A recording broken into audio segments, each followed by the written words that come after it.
Good evening, everybody. More fun. And welcome. This is the May 10th meeting of the Grosse Ile Township Public Services Commission. And we're going to start the meeting with a call of order. Riley. Kennedy. Here. Schmidtke. Present. Ron Wilder's absent. Nelson. Here. Budney. Present. And Oz. Kostick. So we have a quorum. Next, we'll entertain a motion to approve tonight's agenda. Pledge of Allegiance. Pledge of Allegiance. Oh, I'm sorry. Vice Chair. To the flag of the United States of America, and to the republic for which it stands, one nation, under God, indivisible, with liberty and justice for all. Thank you. Next, we'll have approval of the agenda. I move that we approve the agenda as stated. Second. Supported the agenda be approved as distributed. Any additions, comments? All in favor indicate by saying aye. Aye. Opposed? Agenda is approved. You also have before you the minutes of our March 8th meeting. Can I have a motion for approval? So moved.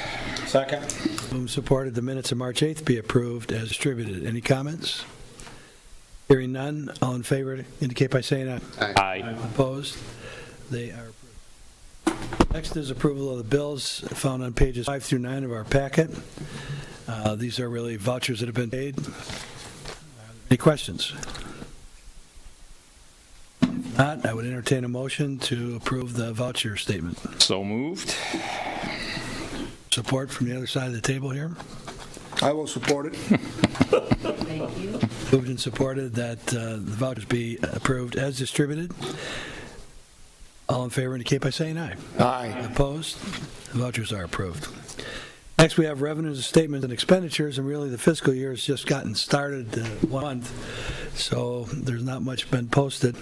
Any questions on the revenues or expenditures? If not, we'll receive the report and move on. Next, on page 16 of our packet is the Treasurer's Report for April 2016. You've all had a chance to look at it. Any questions? One comment I would have, if you turn to the next page, I always kind of, on the back page, page 17, I talked to the finance director today and our director, Lorinda, but under the road improvement section, you'll see that it shows a balance of $104,000, and I wanted to make sure I was reading that correctly. That's the amount of money that's in our road fund right now. To balance our road budget was $335,000, but we're going to be collecting taxes next December 1st. And that tax collection, we anticipate receiving $230,000. So my opinion on this is over the last couple of years, we've had an aggressive program. Remember, we did the chip sealing and expense. So we're going to be budgeting ahead of ourselves in producing revenue. So in other words, the budget this year of $335,000 plus that fund balance, $104,000, means that we're right within $1,000 on the money, but we won't have the money till December, which means we're going to fund the road program this year, and this is going forward. And I guess this has been this way, Ted, you're the treasurer, but we're going to be making payments in advance for our activities and then collecting the money in December. We used to be 1 year ahead. Now we're going to be 1 year, almost 9 months behind. No, we're going to be on time. We're going to be on time, but I'm just looking at it that anything we spend between now and December 1st, beyond that $100,000, will be borrowed from some other one of Public Works funds. And let's make that comment. The point is we're really tight but we've been doing a lot with road repairs. So just wanted everybody to realize that $104,000 is not an excess amount. It's money we've already programmed.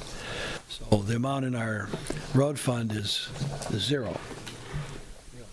Do everything we programmed this year. So, I say zero, I mean zero after we've done everything we've budgeted for this year. So back to the Treasurer's Report. Can I have a motion for approval? So moved. Second. Is there any questions? Hearing none. All in favor indicate by saying aye. Aye. With that, We have a public comment opportunity, and I see that Mr. DeClaudio just walked in, and we're going to come to your item after the presentation tonight. So does anybody else have any comments? And I know we have a special guest tonight from the city of Riverview. There's nobody else in the audience, so we'll move on to the presentation. Linda, you want to introduce Mr. Mina? Yes, this is John Mena from the Riverview Land Preserve, and he's here to talk to you this evening regarding our solid waste disposal agreement with the city of Riverview. John, welcome to our meeting. Thank you. Good evening. My name is John Mena. I'm responsible for the sales and customer relations at the Riverview Land Preserve, and I've been there over 18 years. And before I start, I just want to express the city of Riverview's appreciation to Grozeal for the long-term relationship that we've had and giving us the opportunity to provide a local solution for solid waste management needs of Grozeal and actually the whole downriver area.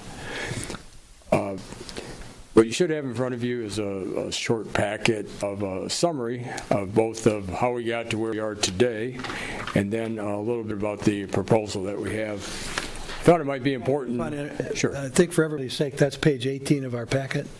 Yes. Brenda, correct? Yes. So we just want to make sure we're looking at the same document. So go ahead. Anyway, the history with the current contract is that it was executed between our two municipalities back in 1990, and it's been amended basically 6 times, mostly over a financial and extending term of the contract. One important thing is initially it was a contract between the city of Riverview and Grozeal, and didn't rely on any of the other waste tonnage of the other communities. That was changed in the addendum back in 2001, where all the communities wanted to band their tonnage together to get a better disposal rate. And that was done. And so that brings us to today's rate, which is now $20.33 a ton. And the contract with Grozeal is ended on December 31st, 2017 with the current contract. What the city has done is proposed another contract. It would be a new contract form. The other contract's over 20 years old and it's served us well, but it's dated in a lot of areas. But, I forgot. One thing I did want to get to is on the second page is a municipal contract disposal rate history. That's the history for all of these same downriver communities, including Grozeal. And what I thought was interesting is that from 1997 until today, the increases have basically been 1% over that time, 1% a year. I think that's kind of a testimony to our both willingness of the downriver cities and Riverview to make sure we continue a local solution for a disposal of waste generated by residents of the communities. And if you don't have any questions on any of that, I would go ahead and talk a little bit about the proposal. Sure. Any questions? Okay, proceed. Please proceed. The proposal will, as I stated before, have a new contract form, which, if you're interested, we'll get that to you. It's proposed that it be a 10-year term. It would start on the first day of the month that it's approved by the township and extend for 10 years after that. The pricing part of it would basically roll back the price to what it was November 1st of 2015, which is $20.13 a ton, continuing that rate for 3 years at a rate freeze. And then the next 2 years, we're proposing a 2% increase. And then the following 5 years, a 3% per year increase. Well, actually, the increase is CPI, maximum of 2% the first 2 years and 3% the next 5. We've also added a disposal rate for construction and demolition waste. I know Grozeal doesn't do a lot of that, but the option will be there. It'll be a reduced rate. And the rate terms are the same with a freeze for 3 years, CPI following 2 years, maximum 2%, and CPI the last 5 years, the maximum 3%. All of the terms related to CPI, landfill fees and surcharges are the same as in the current agreement. The rates include landfill fees established by the state of Michigan and Wayne County, which come to $1.59 a ton. And the contract, as the current contract does, will provide for increasing rate if the fees are increased by state or county. The disposal rate will no longer be dependent on the delivered waste tonnage of all the downriver communities. It's a standalone document. Whatever waste you bring us, you'll be charged at the rate in the contract. We also have added a favored nation clause that if any other community signs a contract with us that has a rate better than what we're offering tonight, or if the township enters into an agreement, then we will offer the same rate to Grozio. And then as part of the current contract, there are other charges related to waste disposal, including unloading assistance, a charge for mattresses and box springs if there's more than 2 in a load. We've added a new minimum charge per load of $25. I looked through the history of deliveries. I don't think that would happen very often. That would mean basically you'd be bringing less than a ton, and I don't know any waste hauler that wants to carry around less than a ton. The other thing we've added is a fuel surcharge. That is something that all the landfills in the area that I know of have had over probably the last 8 years when fuel took off. And we did as well. The fuel surcharge was never extended to any of the communities. It was paid by our other commercial customers. We have added one that would only be in effect if the price of diesel fuel exceeds $4 a gallon, and that's as published by the Department of Energy, highway diesel fuel prices for the Midwest region. You can see that online, and I actually ran a report from that website from March 1994 through July of 2015. And in all those years, there's only been 10 times, 10 months where it exceeded $4 a gallon, and barely. So I want to also say, I think I forwarded to Lorinda the fuel surcharges of some of our national waste management competitors, and I think you'll see ours is less than half of what they have normally. So, I'd be glad to answer any questions now, or if you have any in the future, I could work with Lorinda and get the answers to you. In your beginning remarks, you said our current contract runs to December of 2017. Correct. You're not proposing to change it before that? Yes. Oh, you are? Yes. The first month of that it's approved by Grozio, that would be the effective date, and run concurrently 10 years after that. When do you want to have the new contract in effect? Well, I mean, that's completely up to you. Whatever, like if we approved it today, it'd be June 1st would be the start of it, or would we first? Right. No. What I'm saying, just assuming it was approved, Hypothetically, yeah. it'd be the first of the following month. No, the first of the current month. Or the current month. Yes. Okay. Cost savings would be immediate. Actually, it's about a 20 cent per ton savings for us. Right. The 2033 to 2013. 13, and it'll stay that for 3 years. So I only have two questions, but one of them is, do you have a copy of the written contract you're posing? You have that? I have it downstairs. Yeah. I'll have that looked at with the city attorney and Sure. township attorney. Yeah. The other, if I might point out, the other thing in the contract I forgot to add here was the contract, same as the current, also provides capacity guarantee. The landfill currently has a 12-year capacity or a lifetime. So we are proposing the same language, basically, that will make sure we always maintain the capacity for the municipal customers. They are our number one customers. So. Very good. So I'll open up to the commission. It's certainly worth looking into, and if Lorinda has a copy of the contract, we can, you can get it to us so we can look at it. Yeah, I'll make a copy of it and scan it. And the city attorney, so, or township attorney. Township attorney, yeah.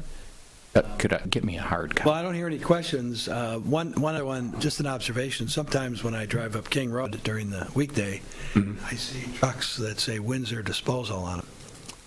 Are you accepting refuse from Windsor, Ontario? Yes, we have one Canadian customer.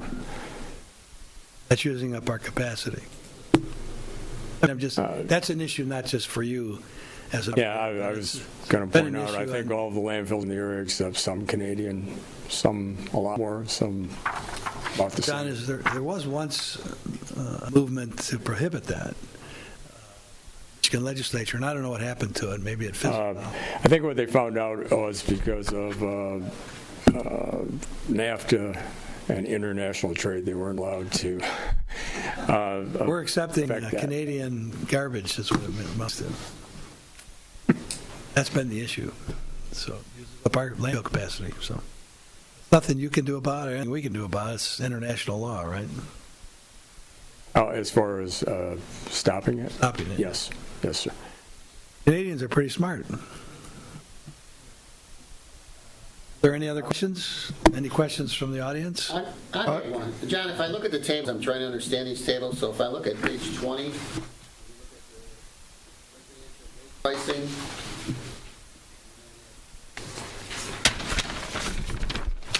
it starts out at 2013 a ton. Then you go to your next simple set increase, 0.5%, or the consumer price index.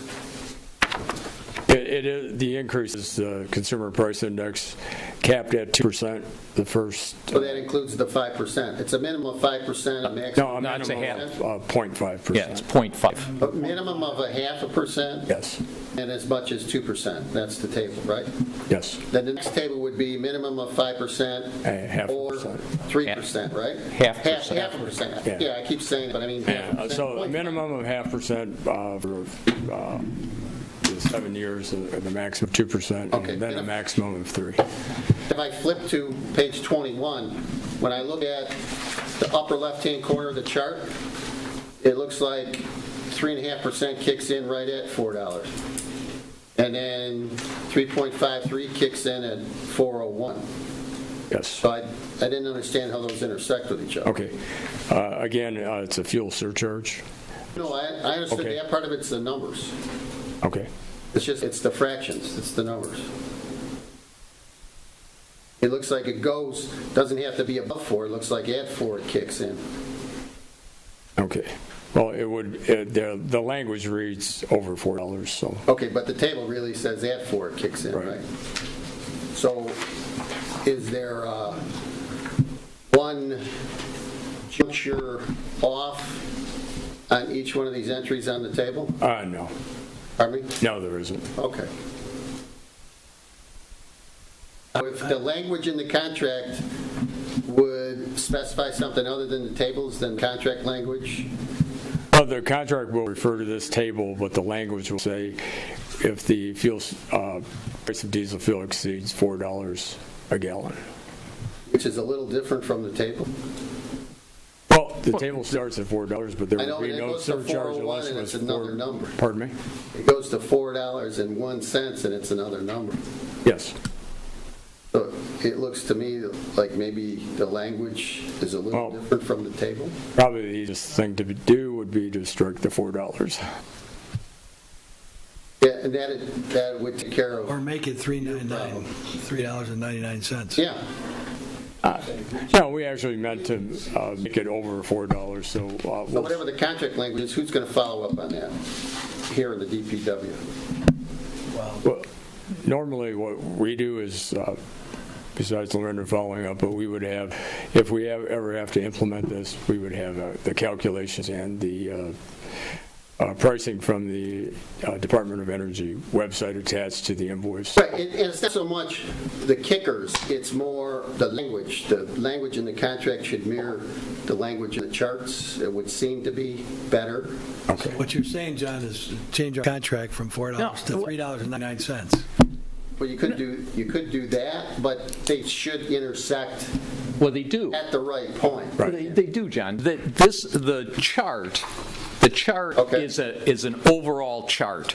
The part of the chart that we're using is the 401 Right. and forward. But just to prevent misunderstanding, Yeah. we'll strike that. Yeah, just knock the first one right out. Just knock the $4 right out, right? Yes. That does it. Okay. Okay, are there other questions? Okay, now, John, I certainly appreciate you being here tonight. It's nice Okay. of you to Oh, come here, and thanks. we've been very happy with your services at the landfill to accommodate our refuse over the last several years. Nothing but compliments towards the city and your operations. Take that back to Riverview. Thank you very much. Okay, appreciate it. Thank you. Part of the group. Thank you. Staff have any comments? Okay, thanks, Thanks, John. John. Appreciate it. Okay, we're going to move on. We have a guest in the audience that I invited tonight to the meeting. Involves the drainage issue off Manchester. And Nick DeClaudio, Nick, you can come up at the right time. We got to brief this board on what's going on. But Nick lives off Manchester on Cheshire Court. Cheshire Court. Yeah. I'm going. Many of the properties on Manchester Street, which is the south side where all the courts are, there's a tremendous amount of water in their backyards. Doesn't seem to have a good path to leave. And if you recall that area, there's quite a large open space acreage, and John Keim can probably give you more details on the size of it, but it's substantial. Is that the runs behind your property? thing that we were supposed to buy? Maybe not right behind your property, but in that area. There's a swale that goes past where you are. There's a swale that crosses Meridian Road eventually, down toward the 12th tee box at the country club. It's on the other side of Manchester. Right. Yep. So at any rate, the history on this is last summer, John Keim and I went up to the property and met with Nick and looked at the problems what he and his neighbors were experiencing, water and no place to go.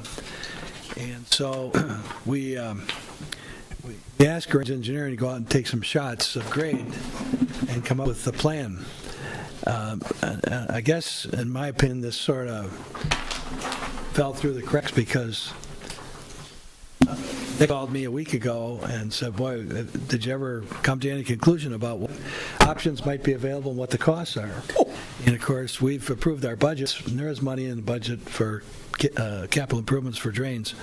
But I said to Nick, I hadn't heard anything, so I'm going to check into it. And I suggested he might want to just come here and explain it because it is a problem. John Keim is aware of it, and we need to begin to address and have some discussion on what the solution might be. So before we get into the details, which Lorinda's gotten this information from our engineers, I would like just Nick to describe his dilemma a little bit, and then we'll have a discussion and ask John Keim to chime in here at the appropriate time to give us some history of what's going on. Does everybody have a picture of where we're talking about? Now, as you drive up Manchester from Meridian, you're the first court, aren't you? We're the fourth court. The fourth court up? Okay. Close. So it's the fourth court up. So it's in the middle of the block, or the mile-long section of Manchester, or whatever distance it is. Correct. We are 2 streets west of Park Lane, which is the stop sign on Manchester. Okay. Okay, gotcha. Yeah, after inviting you guys to look at our situation we had out there, we've had some rains since then, and problems not gotten any better. We have 7 families that are kind of impacted pretty bad when it does rain. I think one of the problems that we have is that when the homes were built, they were built at various levels, and some of them, including the rear of our court, is actually lower than free space that's in the back of our yards. So we get the water drainage from The open space? the open space, thank you, from the open space towards, and it's moving north to all of our properties. So much so, like the little rain we had, and I shouldn't say little, the half-inch, three-quarter rain we had last week, we lost about 25 feet of our rear yard. Our neighbor lost a good portion of theirs, perhaps 40% of their backyard.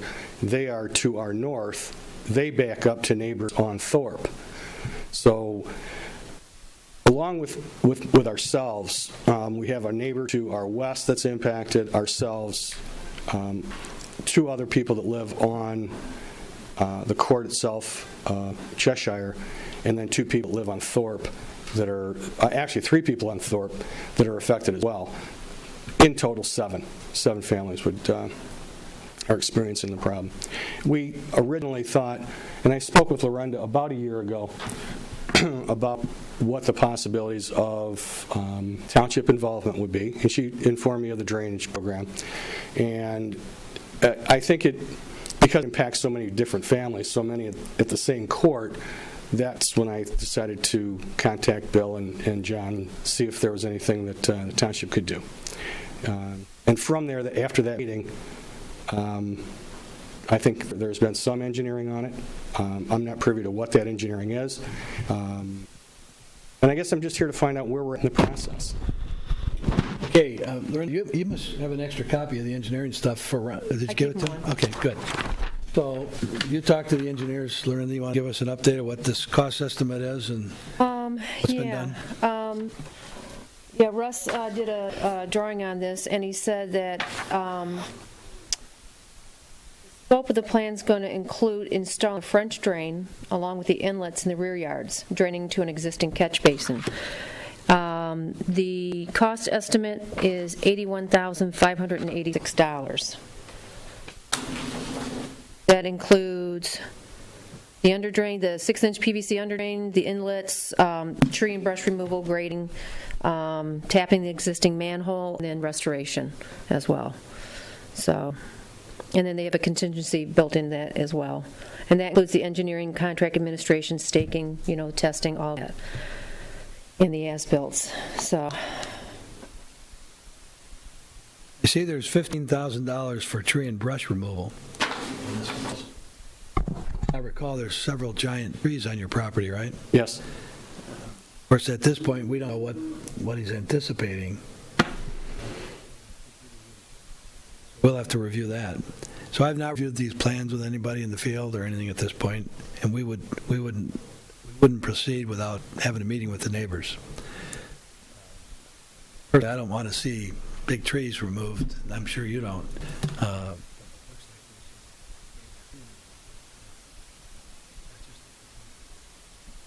Okay, go ahead. Is Jessica Karras on that street, the dentist? No, she's 2 courts over.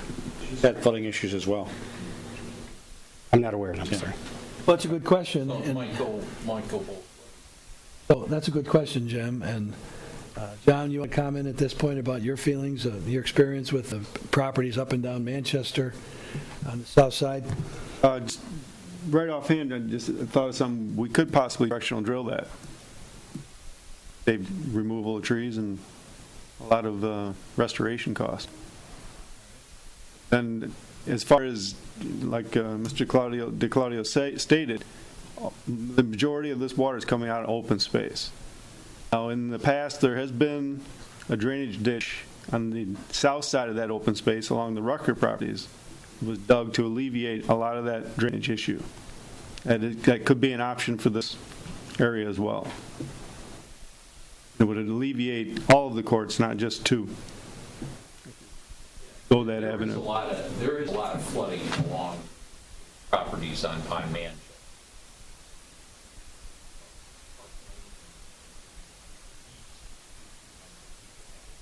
Problems with Pretty much all of them. yeah. Like you stated, they're lower than the property behind them, so the water's flowing onto them.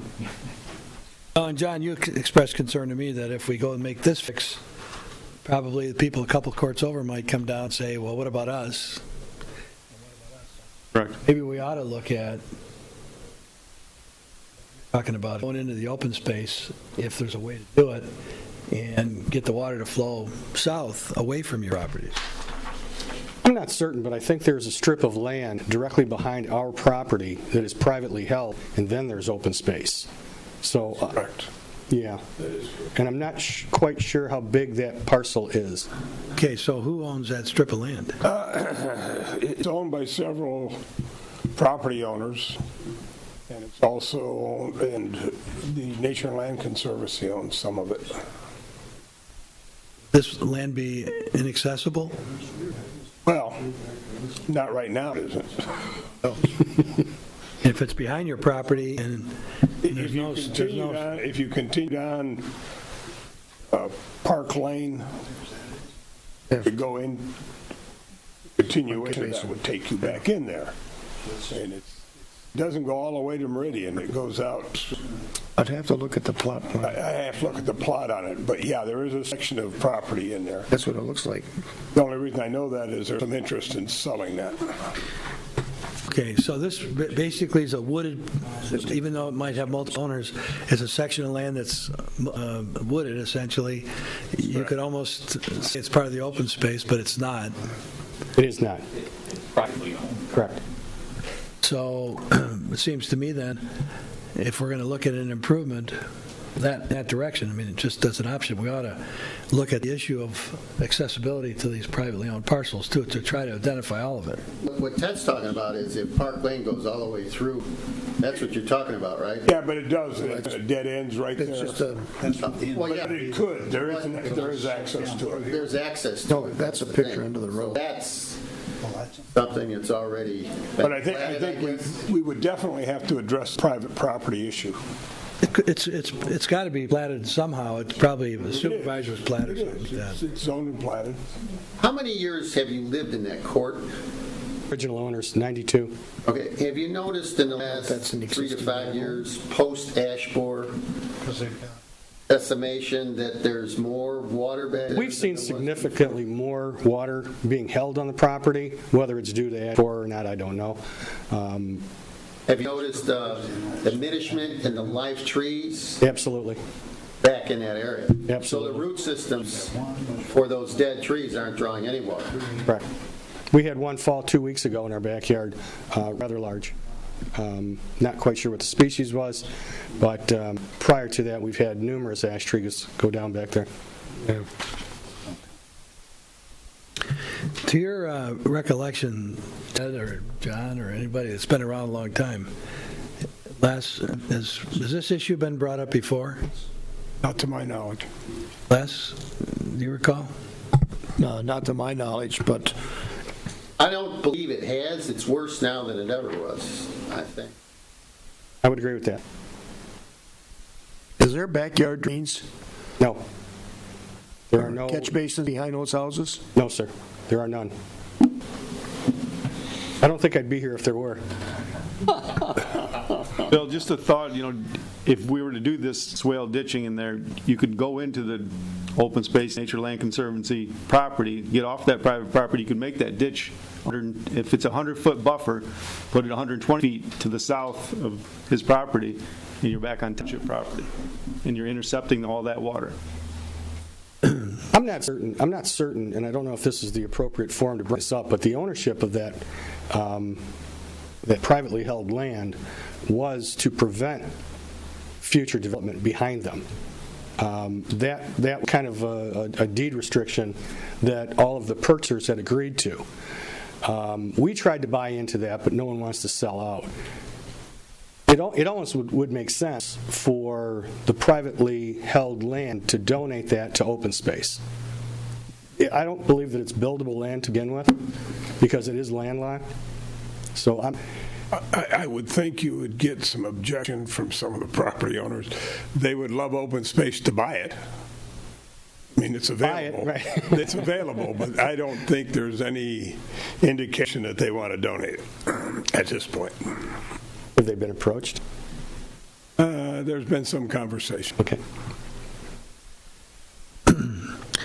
All right, so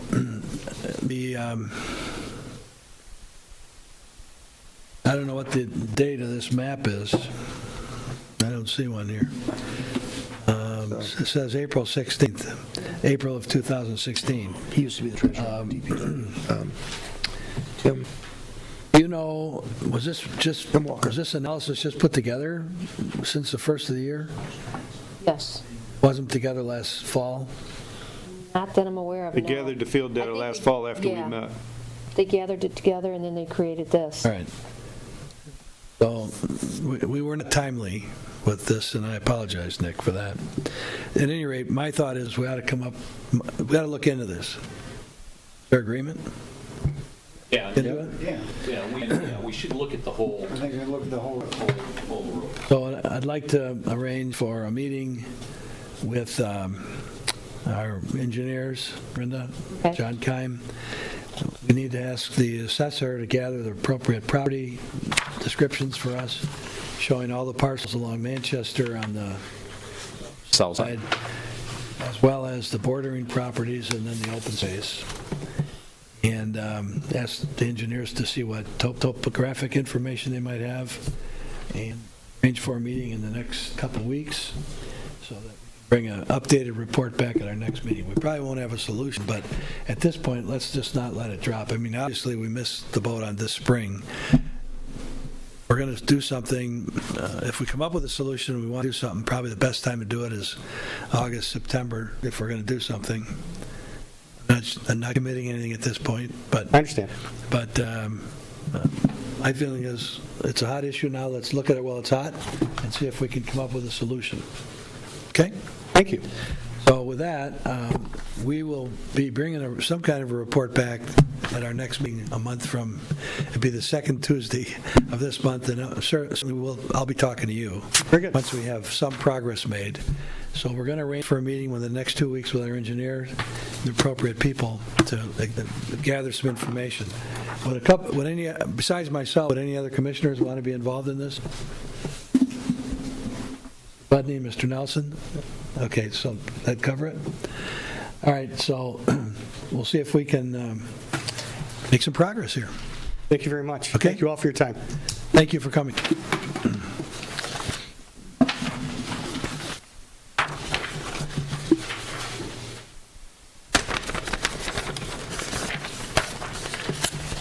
Okay, we have several action items to deal with tonight.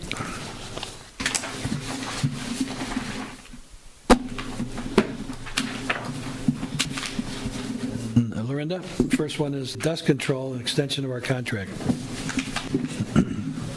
Page 23. You want to read the motion? Somebody? I want you to. Okay, I'll read it. Motion to approve contract extension from D&D Emulsions, Inc. for dust control services for the 2016 season at the same rate of 58 cents a gallon applied. All right, so simple enough. Every year we have a program, and I'm pleased you put all these different cost estimates. That last year we spent less than $30,000. Our average price has been about $38,000. So Linda's been getting complaints, not the last couple of weeks with all the rain, but before that you were getting complaints about dust. I'm still getting complaints. Getting complaints? I still get complaints, yes. All right. Well, at any rate, simple question. So the motion would be to extend the contract. Is there a motion to... I'll make that motion to extend contract. Boom supported that the motion as read to extend our contract from D&D Emulsions for dust control at the same rate as prior years of 58 cents a gallon applied be approved. Any further discussion? All in favor indicate... Sorry. Just one quick question. What determines the 20% lower in amount of that we used last year? I mean, were there Weather. more paved roads, or we just do it according to No, weather? it was a lot of it had to do with the weather last year, too. Okay. If we, One application left. yeah, we only had one application put down last year. Well, yeah, most years we only had one application. Yeah, it just depends on how heavy they apply it. Okay. And they determine that. Staff does with the... John usually You're rides involved in along. that, too. Yeah. Okay. Good question. Bill, just one other thing. This, along with actually, what was the other one? The number 4 action items, both were before the board last night and were passed, subject to us passing them tonight. Subject to us recommending. Very good, thank you. With that, we've had a motion for approval. All in favor indicate by saying aye. Aye. Aye. Opposed? The motion passed. Next is a proposed procurement and installment proposed contract by Suez, who is the company that currently operates our wastewater treatment plant. They're our contractor. And, you know, the issue of the generators at lift stations has been around a while, and last year we budgeted the money. Staff wasn't able to get to it because of the workload. But Suez has expertise in this area. Before, I guess in February, I had a meeting with Suez to talk about their ability to do this. And they proposed a contract where they would secure the generators, supervise the installation, and get them all set and running for a price of $117,502. Those are my comments.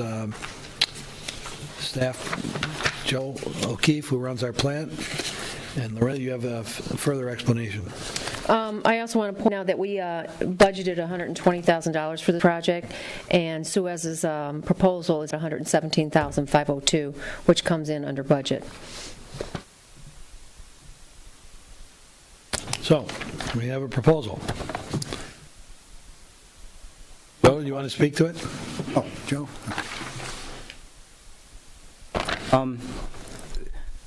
We went ahead and put this proposal together, being that you could probably do this as part of our existing contract, under the umbrella of our existing contract, and that would save the engineering costs for putting together an RFP or RFQ to go out to take this out to bid. But when cost came in at less than what the engineering estimate was, I said, I'll take it to them. Whenever something like that presents itself, I do take it to you guys. And it's entirely up to you.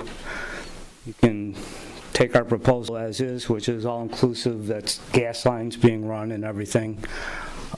Or have an RFQ or RFP put together and price check it. And what was it?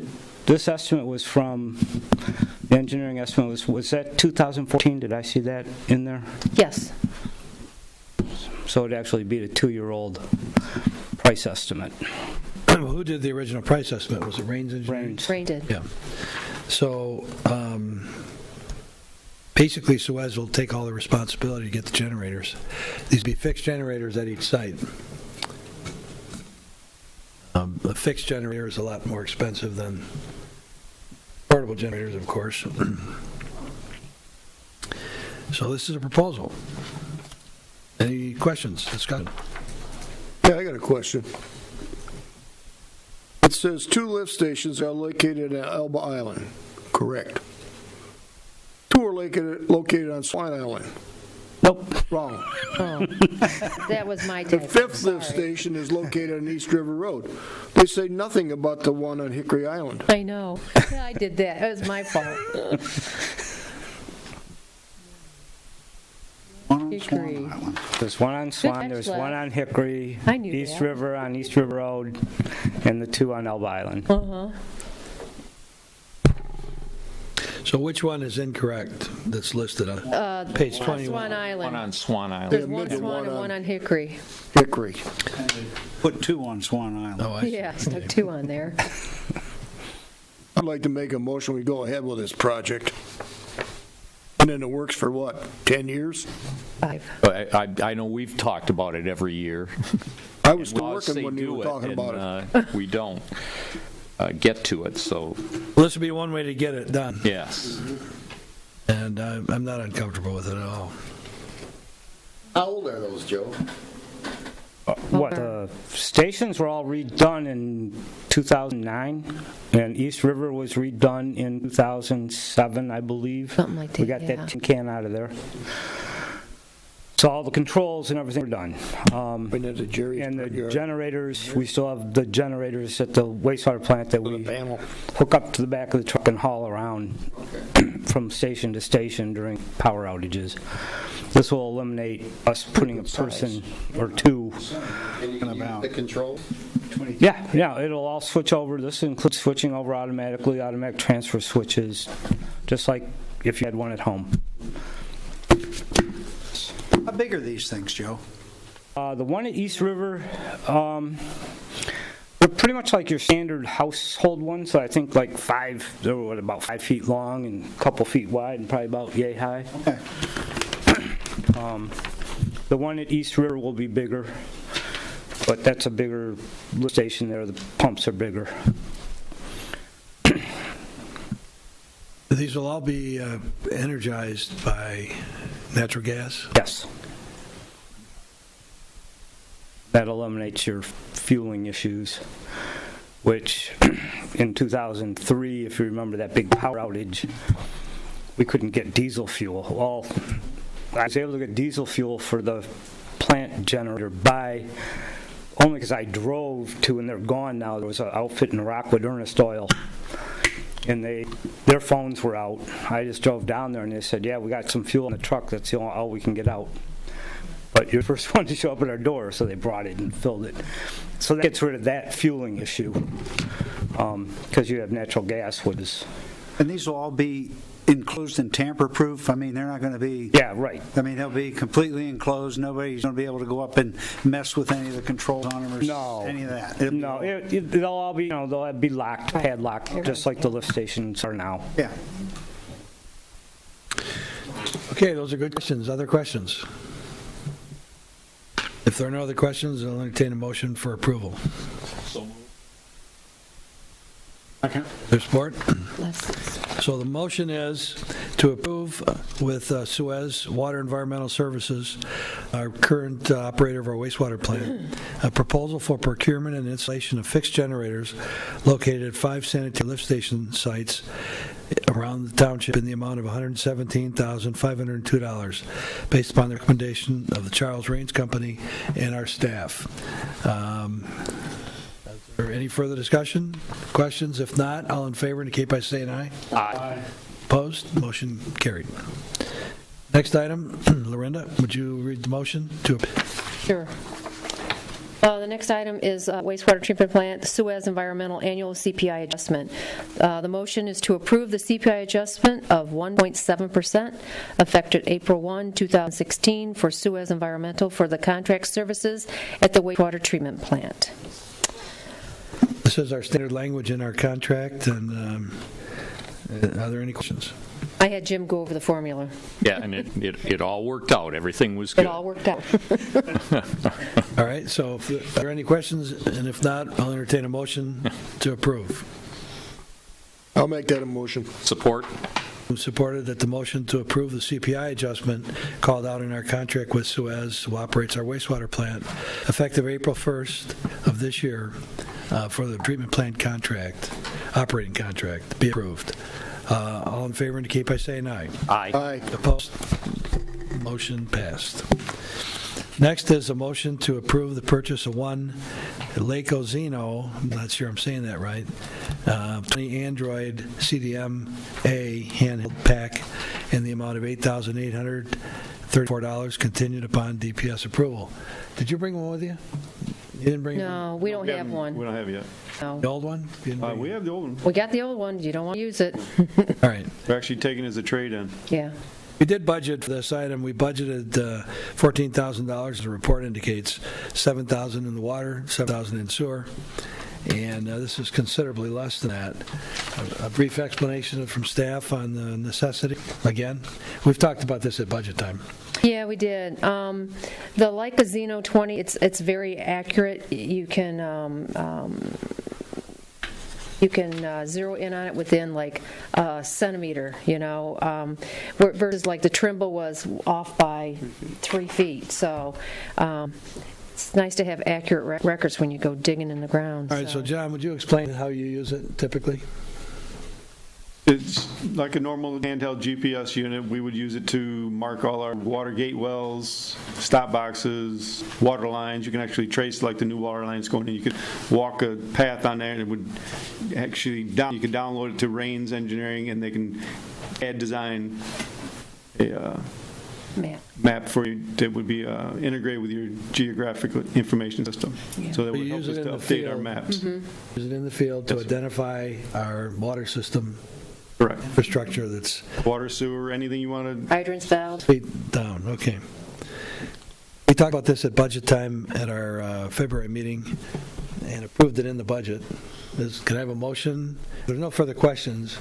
Can I have a motion to approve? So moved. Second. Support that the staff be authorized to purchase one handheld Android CDMA pack in the amount of $8,834. All in favor to keep by saying aye. Aye. Opposed? Motion passed. Next item is manager's report. Okay, first up, East River Water Main Project update. Well, we're about 7% complete right now. Substantial completion should be done by July 15th with final completion by August the 22nd. I don't know if anybody's been out there to watch it going into the ground, but I believe you said tomorrow we can all go out there and take a look at it.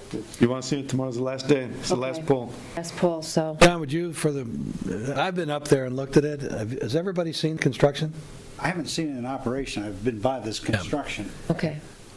Could you give an explanation so if anybody happens to be watching how it's accomplished? You're pulling underground. So, yeah, it's a directional drill. They put a 2-inch pilot hole from whatever the distance is. Tomorrow's 650 feet. So they'll drill a pilot hole, then they get to that. They drill a pilot hole, they bore it. Well, first they drill the pilot hole, and then when they reach the 650-foot distance, then they hook a reamer to it and pull that reamer back, which is like a shovel that makes that 2-inch hole. Now it's a 20-inch hole. Then they put the rod back to the 650-foot mark, hook an eye bolt to the end of the pipe, and pull that pipe back in that hole. So it's about an hour and a half, 2 hours tomorrow they'll be done with the last 650 feet. Wow. Basically, we're below everybody's driveways. Correct. We're below tree roots. What they do is they go ahead and hydro-excavate. Everything's in the way. Like today, the gas main was in the way. But they'll come through, they hydro-excavate down, they'll mark every water line, sewer line, and any utility crossings the customer might have as well.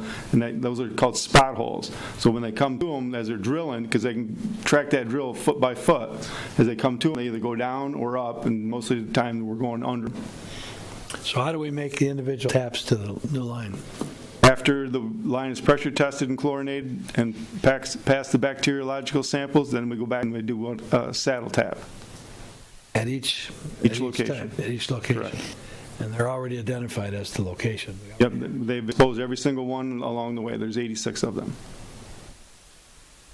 This is a major project, and Lorinda did take to the township board last night a photograph. Yeah, I have it right here. If you guys want to pass it. Pass it around. It's a photograph of what the old pipe looked like. Now, the old pipe was a 6-inch pipe. Correct. This is what we're showing. Doesn't do anything, yeah. And all the copper color that, if people are looking, that you can see in this is a water main. It's a 6-inch main that's 60-some years old. All the copper is copper buildup on the inside of the pipe. So what's the effective diameter of the opening at this point, John? About 2 inches, isn't it? I'd say 4 inches. 4 inches. Now we're going to installing a 12-inch water main. So this should be, as you said to the board last night, maybe a significant increase in water pressure, but certainly for fire flow purposes, it's a significant project. John, did you do that? Pass it on? Sure. All right, are there any other questions on that? So we're pleased. Go ahead. Is there a tracer Yes, sir. wire with this, or is it embedded in that plastic? It's pulled along with it. And they did have one side where it broke and they had to pull another. And what does the tracer wire do? So you can trace it? Find it. Find what? Pipe. You have to locate the pipe, you have to have some, you can't trace it, you can't trace plastic. I'm with you, I'm sorry. You've got to have that tracer wire, you can trace where it goes. I'm sorry. I'm with you. I thought, Where's this piece of pipe at? Rains has it. Yeah. I don't know where they took that picture from. That out of our pipe? Yeah. okay. Bill, if you don't mind, I'd like to make an announcement that the water will be off Horse Mill to Church Road on Thursday morning for the tie-in, the initial tie-in at Horse Mill. Okay, the water will be off at Horse Mill. From East River on Horse Mill to Church Road for the majority of the day on Thursday. And we're going to door knocker everybody and let them know, but I'm just one. On East River. Correct. Between Horse Mill. Correct. And that's to make the initial tie-in at Horse Mill, and then once they do that, then they're going to start making the new taps. So tell me this, Over, yes. when is the notice going to be given to people? Tomorrow. 48 hours ahead of time? 24 hours ahead of 24 hours. Friday? Thursday. Today's Tuesday. All right, well, ideally, you should give 48 hours notice. Okay. Make sure you get the 24 hours. Well, right now it stands going to be 8 houses. I'm going to say to Church Road just in case. We're actually, where we're doing the tie-in is only going to affect 8 customers, but I'm going to go ahead and tell everybody to Church Road just in case we have to shut it off all the way to Church Road. All right. It's 3,000 feet south of Horse Mill is what we're doing. On the future, Sure. glad you're giving them notice. You ought to give them 48 hours Okay. notice. And you're going to put something on their doors? Correct. Front I'll put door and something on the back web. door? I'll put something on the web page too. Front door and back door? Normally it's whatever one you can tell you use the most. Well, they're simple hanger notices, right? I'd cover all the doors. Assuming they're coming from the back to garage or something, I suppose. Hopefully they'll be at work and not even know we were there. That never works out that way, you know that. Okay, so overall, you've been very happy with the contractor. They're doing an outstanding job. Highly recommend them. Do our officials, our treasurer or our trustee, have you had complaints? We've had, actually, overall for the project, there hasn't been any complaints. You're always going to get some complaints, and quite truthfully, what we've heard is unfounded. It's the typical where people don't pay attention, and then when it happens, they all of a sudden they're up in arms, and they've been told, but they don't bother reading or looking at what you give them. So. I believe it was in February that staff hosted an open house here to explain what was going to happen. So, keep Right. trying. It's all We you sent can- Any other letters. comments on that? Very good, thank you. So you want to move on to the next one? And the next one is the Stout Road Drainage Project update. The scope of the work consisted of removing and replacing the existing driveway culverts and replacement of approximately 400 lineal feet of 12-inch CMP storm culverts, removal of the existing paved driveways, and replacing them with approximately 400 square yards of concrete driveways. And right now, they've got all the pipe in except for the last section. They won't be pouring any driveways, I don't think, I have to get a firm date from the contractor, but it'll be a couple more weeks. Last night, I did announce that we would send out notices to these people to let them know that once the approaches are poured, they are not to drive on them anywhere from 7 to 10 days. The longer they stay off of them, the better. The project actually started on April the 28th, and they should be completed pretty soon. Cost of the project was at $121,350, and we have encountered some problems along the way with the sprinklers. Now, I talked to the contractor, and the Wayne County inspector was out, and he suggested instead of putting the gravel along the edge of the road, which is only a small path going all the way down, he's concerned that it's going to fall into the ditches and it's going to, clog it up. So I was going to come to you and see if we could actually swap out that line item and fix the sprinkler heads that we've encountered that have been damaged along the way. I still have to get a price from a contractor. would go with probably, I'm going to get a price from Apex, since they already do the township's sprinklers as well, and see what that price comes out. But I want to get your opinion as well. Well, what is, well, I assume we have to fix the sprinkler heads. Yeah, no one knew, where they were at when Only they were. a few, aren't there? He's encountered quite a few, he said, already. So, Are the sprinkle heads out in the county right away? oh, you know it. Well, they shouldn't be there. I know that, Les. It should be the homeowner's responsibility since they put them on county property with no permit. Well, all they got to do is shut those heads down, and they can still operate their system, right? Yeah. Correct. Yes. You could cap those Yes, off. that's a solution to that, and that fixes it. Do we have any idea what it's going to cost, Lorinda? Not yet. I haven't gotten a price yet from Jeff, so. Before we make a decision, maybe we ought to see what the cost is. Yeah. To fix a typical sprinkler head, you're talking $35, $40, something like that. Depends on what you got. Yeah, I it can't depends on how imagine many you there's that have. many of them. Yeah. I can't So- imagine. There shouldn't be. But anyway, Shouldn't have beyond that many. if he doesn't put the stone down at the edge of pavement, what's he talking about? Just grass? Yeah. I don't have a problem with that. Shouldn't be driving off the pavement anyway.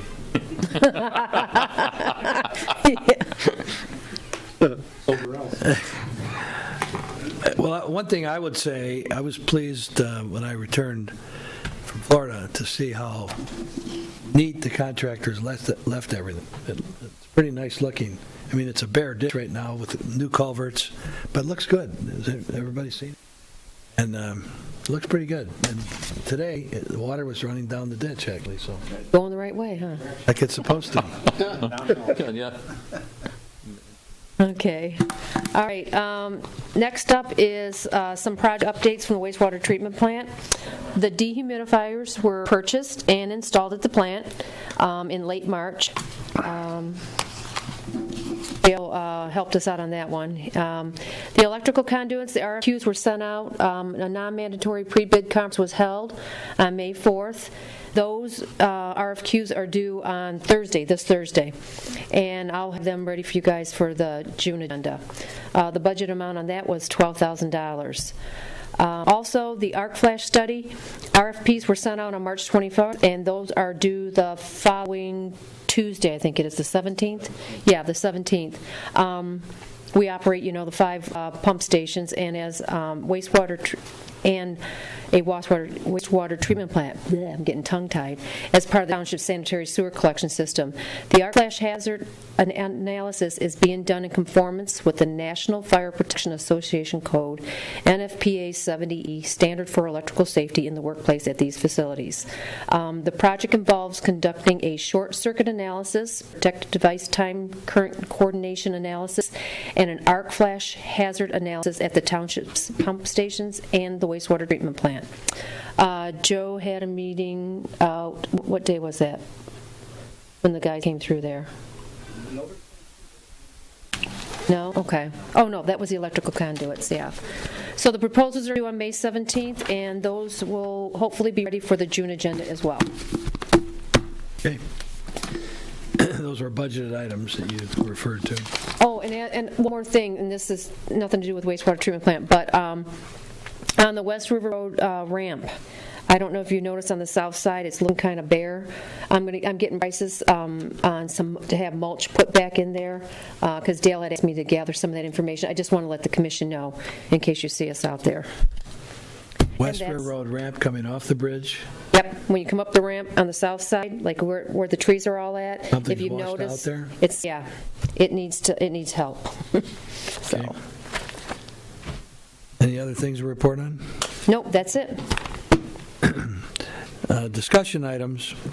First discussion item is the Wayne County Local Roads Initiative Program.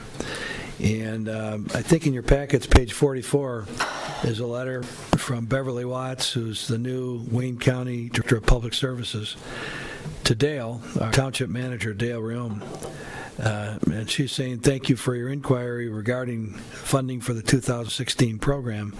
Yes, there's funding available for the project, for the town, which is a local road project.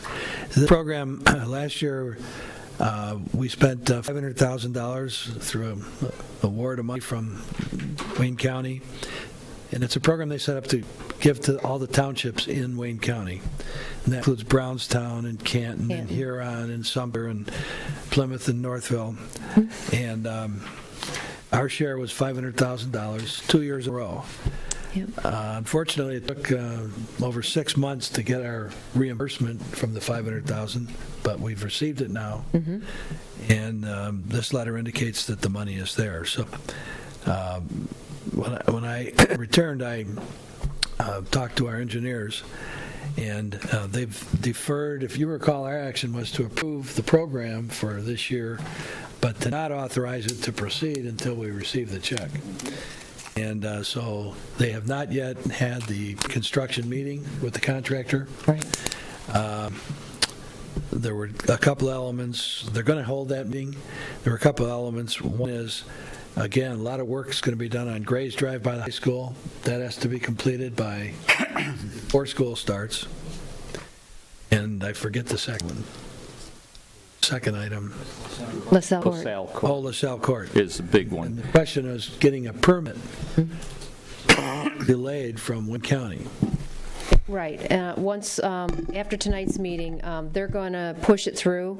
Soheil's been in contact with Phil, and he said that it'll flow through his office, that so that it will be ready when the contractor's ready. So we will be able to get a permit for it. Do the work this summer. Very good. So that project's moved forward.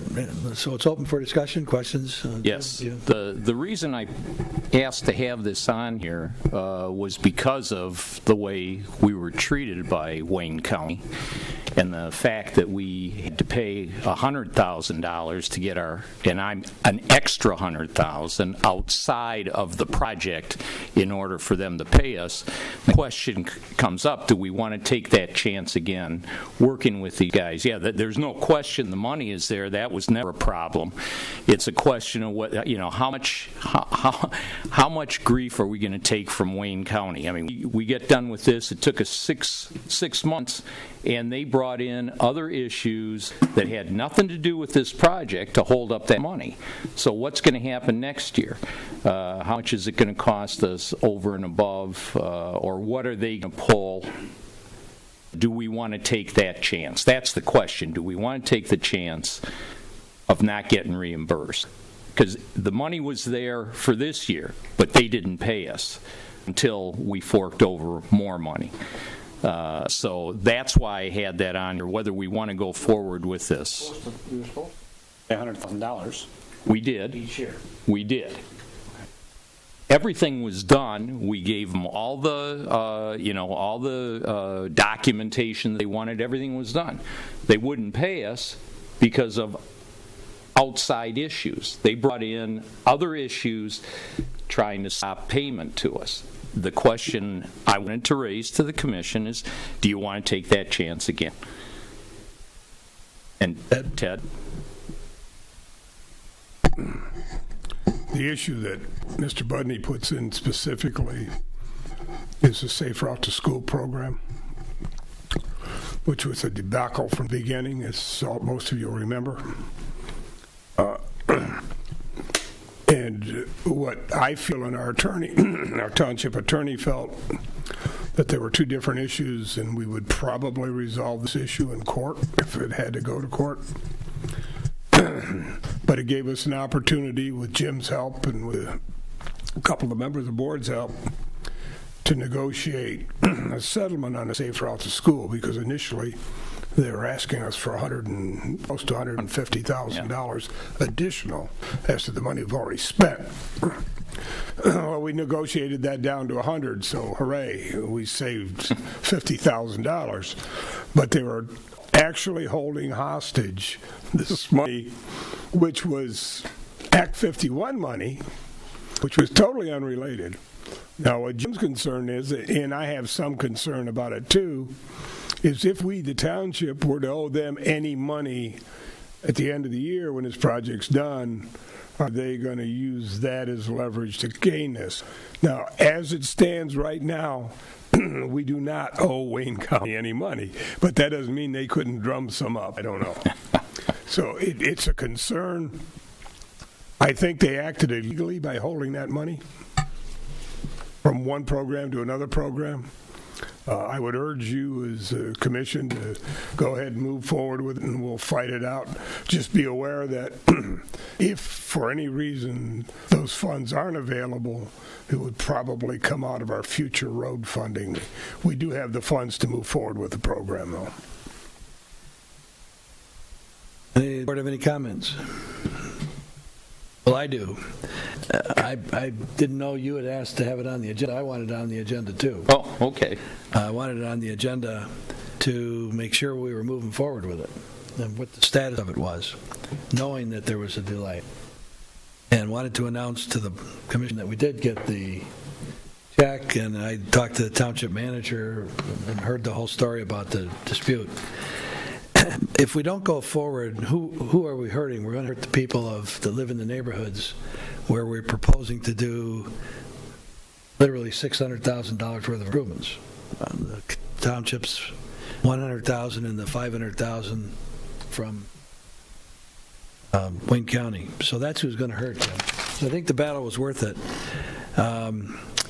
We had hoped that we'd have a better relationship with Wayne County, we'd have a better government with Wayne County. And Dale, the township manager, told me that one of the issues was some of the staff had been told by Mr. Evans, new county executive, to tap every source of money that could be tapped because of their financial crisis. So they viewed the safe routes to school as a due to, or they were owed that money, and you don't settle anything until you get it all resolved. But at any rate, I'd like to proceed, Jim. I think we're just hurting our own neighborhoods if we don't. We're probably never going to see this again. Well, and I'm just make sure we understand. We could be footing the whole bill. They may not pay us. That's all. Just be aware of that. Well, when we first got into this, we did. Well, but we wouldn't have done the project. I think ultimately, because they're two different issues, had we taken this to court, maybe Mr. Riley can attest to this, they're two different issues, we would have probably had good standing in court. Depends on the judge, really. Well, you got a point there. You got a point there. But the issue is that you're right, Bill. I don't think that we can delay our program to move forward. It's already been approved at the board level. It's already been approved at this level. And to stop it at this point, because we may not get the money, I think that would be... Well, the county board of commissioners also approved the interlocal agreement with us on it. And well, they did the last one, too. And it's Act 51 money. It's road money. So technically speaking, it can't be spent on anything else. And we have a legitimate claim to go to MDOT. Absolutely. That they have not acted appropriately either. So I'd recommend that we go forward with it, and I understand your concerns. Yeah, no, and I'm not saying we shouldn't. I just want everybody to understand that, what we're dealing with. That's all. Okay. So it's a discussion item. Is there any further discussion? So at this point, the assumption is we're going to proceed. Okay. One thing I wanted to ask, where's the cash? In our bank now? Yes. It's okay. Yes. In fact, we didn't even bring it back. We didn't even bring it back to the township. We went right to the Okay. And one item on that, Lorinda, at our February meeting, we authorized our engineers, if you recall at our February meeting, there was, this year's program has the concrete slab replacement program, and there's some asphalt work. We authorized our engineers to seek proposals for asphalt work. We need to get a report on that. Okay. The contract for the concrete work was extended by our last year's contractor that was bid. He extended the prices, which was a good deal for us because concrete's gone up, 10-15%. And so we need to make sure that we get this information back from our engineers at our next meeting on the asphalt portion of it, okay? Okay. That should be on the June agenda.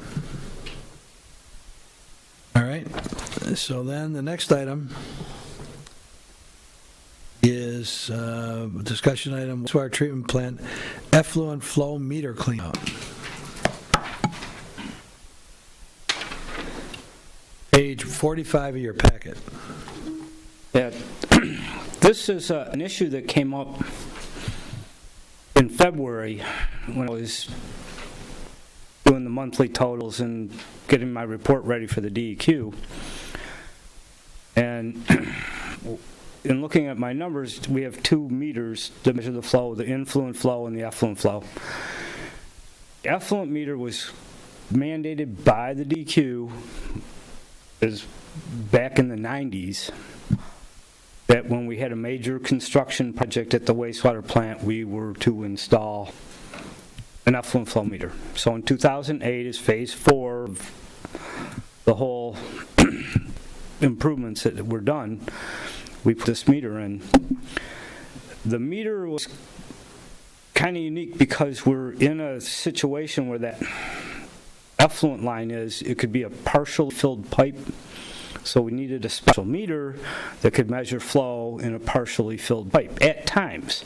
Most of the time it's flooded. And now it's probably going to be flooded for a few years. We won't have to worry about that. But there was nothing, it was kind of a new technology, and there's nothing in the O&M manual about cleaning it. And so with this flow discrepancy that I found, which brought in the interim limits and saved us from a violation or several in February. When I consulted DEQ, they said, until we get this problem resolved, go ahead and use your influent flow meter, because we proved that the influent flow meter was reading what was actually leaving the plant. But there's no way to clean it.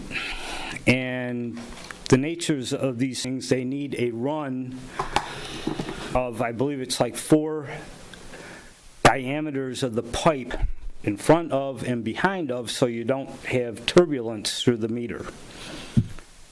Well, this thing was installed, it's a 28-inch meter, so that we installed the 28-inch. And actually, so to clean it, we tried air. Well, air's great. We were able to get some good air in there, but it all rises to the surface by the time it's down to the part of the pipe that you need it, and the sensors are toward the bottom of the pipe. So then we brought in John and George with the jet rotor, and we tried jetting it from the other end.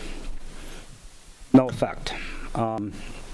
We just couldn't get it in close enough, and we didn't want to get it in too far because there was concern of damaging the membrane that covers the sensors. And George, who works with the DPS, actually installed that when he worked with Campo. And so he was actually a great asset because he was actually down there doing the work and brought back had a much better memory of that whole thing than I did. So anyway, we have no way to clean it. The new meter, if the newer models that they have now, if you go and dig up an O&M manual, which I did online, they suggest a cleaning port for cleaning these things. Okay, this is where we need the engineer to come in. How do you put a port in that still doesn't disturb the flow through the meter? And also, because of this, I would suggest we put in a valve, because the thing's flooded from the river, and to install this thing back in the time, we had a diver install a bag on the line that goes out to the river. And that was not easy. This guy had fits, because you're trying to a bag of air, and he's fighting this thing in water that's up to here on him, trying to get this thing shoved in the pipe. If we ever have to do maintenance on it, we need to be able to isolate it and block the river from coming in and flooding us out. So I would like,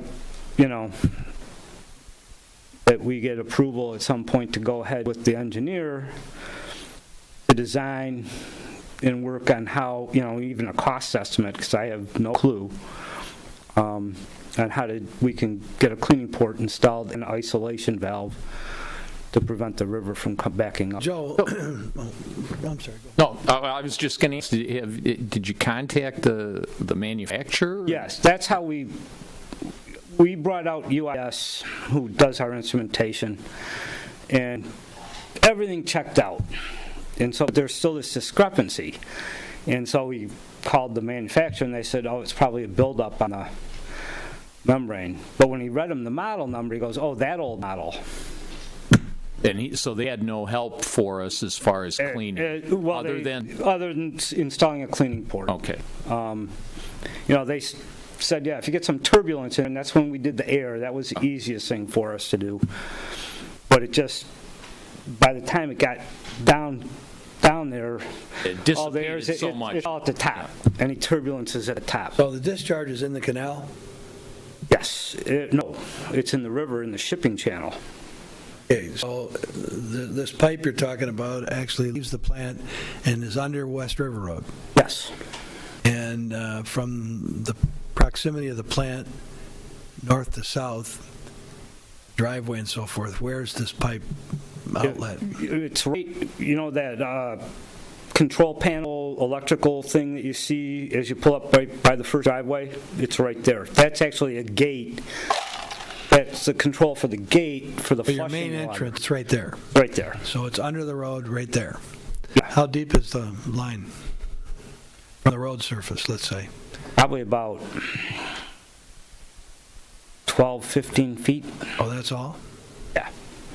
At the road, it actually, when it leaves the last manhole in the plant, and I kind of, on that drawing that you got there, shows that drop and then goes down, so it probably is even deeper underneath the road.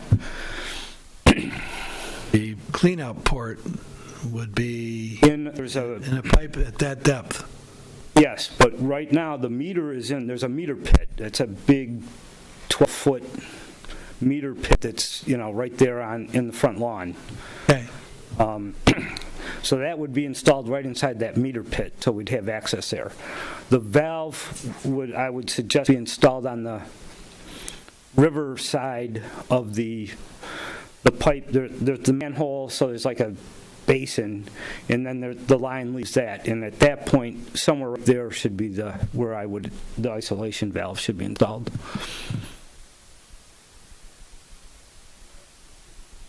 Yeah, this is a much bigger project than we can certainly do as operators. So let me ask you this question. Okay, you hit a valve on the riverside so it can't come back in. But the stuff coming out of the plant, you shut it down? Yeah, you stop the plant. Stop that. But you have excessive ability to get this meter? Yeah, the meter itself is in a access pit. Okay. And is it a sonic meter? No, it's a magnetic meter. Okay. Joe, did the manufacturer indicate to you that if we had clean-out ports for our current meter, we could get it working? Were they comfortable that? Yeah, they said, they were the ones who suggested these other options. They cooperate with us in how they've designed their clean-out ports on their meters. Yeah, sure. And so we've got all their cooperation. Yeah. They're not saying go do this. Yeah, they're not blowing us off at all. So they didn't suggest buying a new meter, did they? No, they did not. That's unusual. Right. When they said, oh, that one, I was just wondering whether they meant. Yeah, when they said that old thing, which it was new technology at the time. And it still should be functional if cleaned. Joe, that's what they suggested. That was the problem in 1983 when we brought the new main across from Trenton. City of Detroit said, we got this wonderful meter, it's a sonic meter. The damn thing never worked.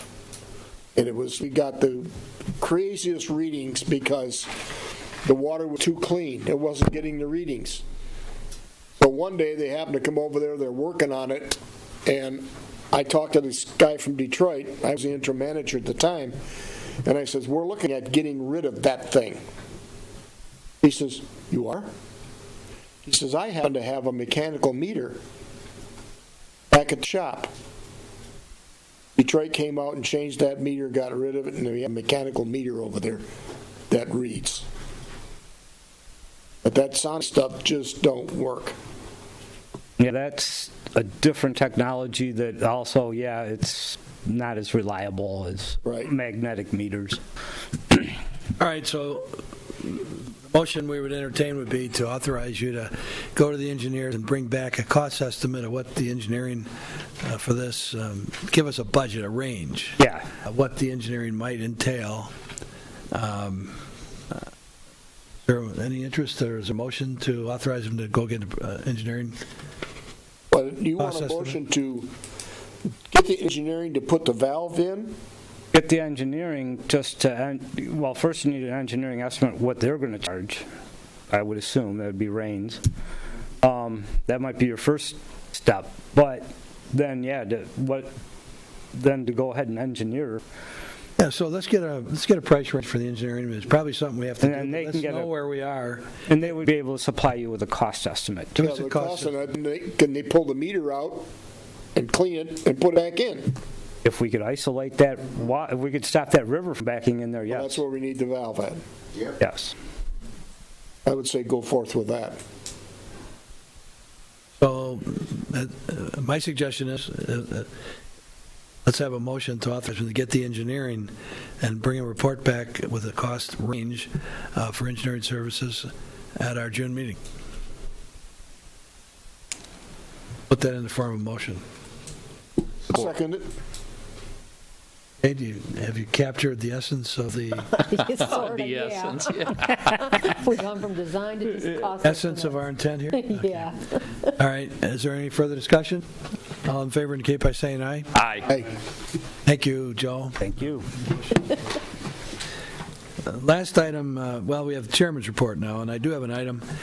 Beginning on page 46 of your packet, I put together some information that I was able to get out of Cranes and the Detroit News.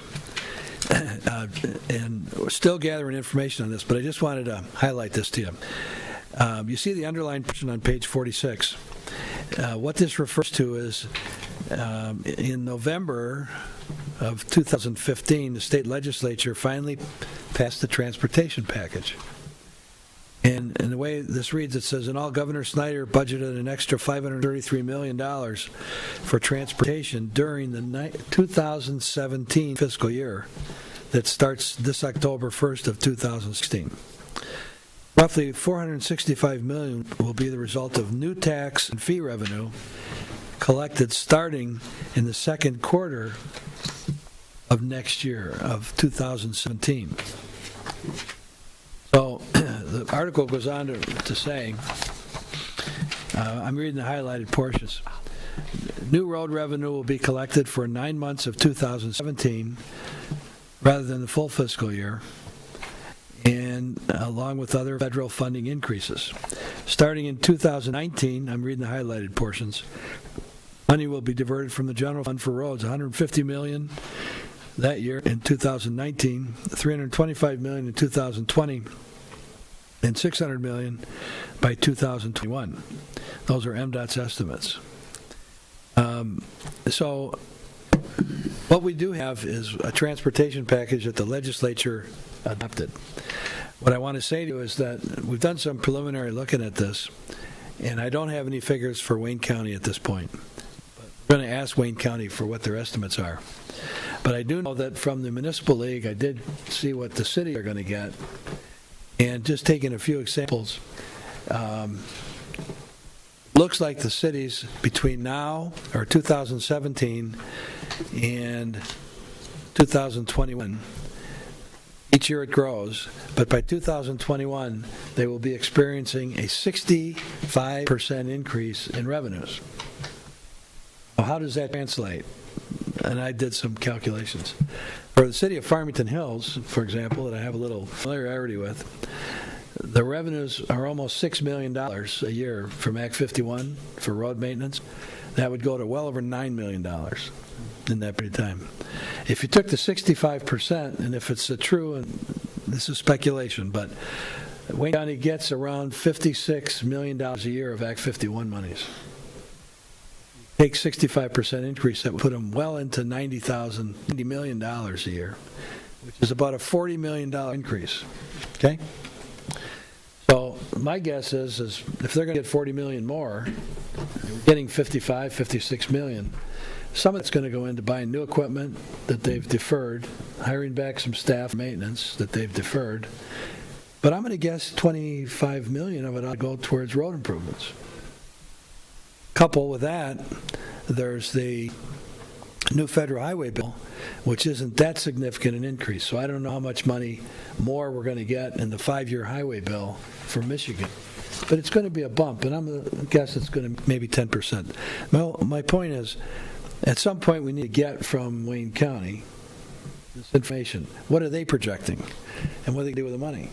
And as we look to the future, I know we're unsuccessful in November, but at some point for roads, if we're willing to put money into roads locally, in the township or any city in Wayne County, what kind of incentive would that be for the county to contribute a certain portion? I mean, we ought to take the initiative in the next 6 months or something to go to the county and say, and maybe invite them to come here and say, we have an idea. They know if we're going to put money into your roads, the city puts money into the roads. I mean, like 7 Mile in Livonia is a Wayne County road. Middle Belt in Livonia is a Wayne County road, not a City of Livonia road. Of course, all our roads are Wayne County roads. If we're going to put money into them,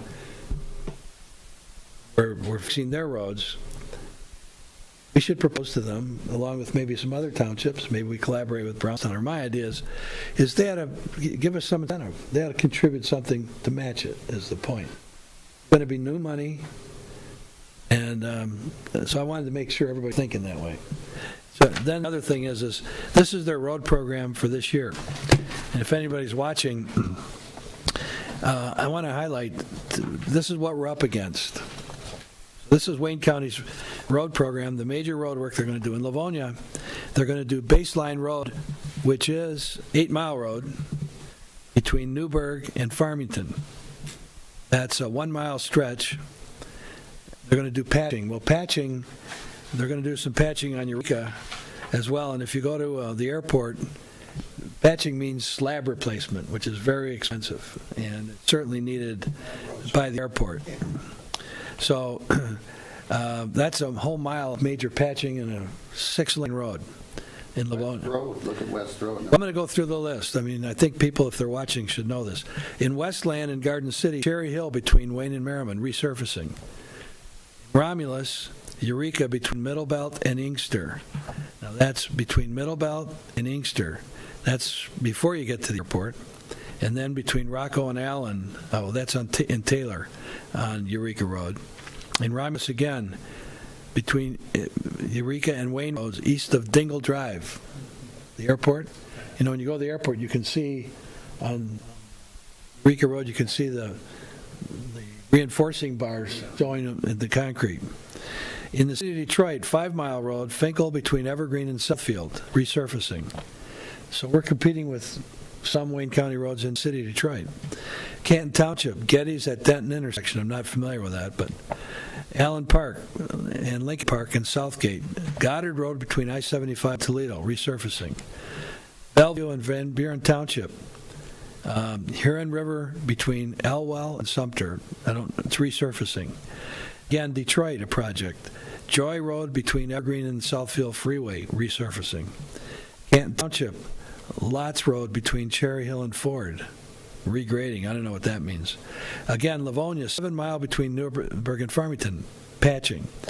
Brownstown Township, Sibley Road between Toledo Road and Allen. Now, I think we all know that reconstruction is badly needed. They put a temporary surface in last year because it was so bad. Northville Township, that's a long ways from here. It's an hour's drive from here, Northville Township. 6 Mile between Northville and Haggerty Road, reconstruction. Again, Lincoln Park, Southfield Road between Lafayette and Fort, resurfacing. And Woodhaven and Trenton, West Road between Allen and Fort. So that gives you an idea of, we always talk about the county and competition we're up against. I mean, these are some places that are a long ways from here. I'm surprised there's nothing in Grosse Pointe. But at any rate, that's how they're spending their federal money. Those are the programs. There's 16 projects here, how they're going to spend their federal match dollars for construction. So I thought this was interesting. Anyway, you hear me talk about this enough, I guess. So that's it. That's my report. I want to thank the staff again for all that's going on. I know out field, John's been very busy with all the construction projects and complaints, Lorinda in the office. And we have a skinny down staff, and thank you all for what you do, and too, Joe, at the wastewater plant. That's my report. Let's go around the table then. Jim? Nothing else to report. Nelson? Think tonight? John Riley? Nothing at this juncture. Phil? Nothing. Les? Well, it's wonderful they're going to do all those roads, and they can't change 5 signs. They didn't fix those signs? Les, you have anything else? That's it. Ed, anything? Okay. With that, we'll entertain a motion to adjourn our meeting. I make the motion that we adjourn this meeting. Then I'll support. Support, all in favor indicate by saying aye. Aye. Meeting's adjourned. Thank you.